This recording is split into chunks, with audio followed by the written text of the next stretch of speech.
आदाब, मैं मुशाहिद हुसैन खास नजर में आपका खैर मकदम है। क्या नाज़रीन, अमित शाह का पार्लियामेंट में 2019 में दिए गए उस बयान का सही डेटा क्या आप सही मानों में जानना चाहते हैं? जो बातें अमित शाह ने पार्लियामेंट हाउस में कही थी, क्या वो सच और हकीकत है? अमित शाह ने सिटीजनशिप अमेंडमेंट बिल जब पार्लियामेंट में रखा था, उस वक्त क्यों ये बातें बता रहे थे कि पाकिस्तान में हिंदू और माइनॉरिटीज की आबादी 1947 में 23% थी और वो घटकर 2011 में सिर्फ 3.7% रह गई है। क्या अमित शाह किन लोगों को खुश करने के लिए और किन लोगों को डराने के लिए इस तरह की बातें पार्लियामेंट में रख रहे थे?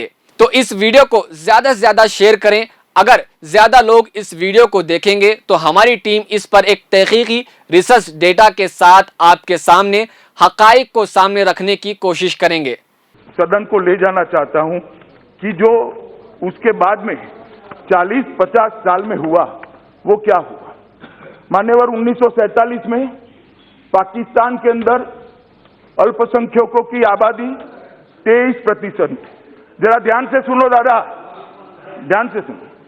पाकिस्तान में अल्पसंख्यकों की आबादी 1947 में 23% थी और 2011 में 23% से कम होकर 3.7% हो गई। मान्यवर, बांग्लादेश में 47 में बांग्लादेश के अंदर अल्पसंख्यकों की आबादी 22% थी और 2011 में वो कम होकर 7.8% हो गई। मान्यवर, कहां गए लोग, कहां गए? या तो उनका धर्म परिवर्तन हो गया, या तो भारत में आए, या तो मार दिए गए, या तो प्रताड़ित कर भगा दिए गए। मैं पूछना चाहता हूं, जो लोग विरोध करते हैं, ये माइनॉरिटी का, ये अल्पसंख्यक जो हिंदू, सिख, बौद्ध, ईसाई, जैन, पारसी है, क्रिश्चियन है, इनका दोष क्या है?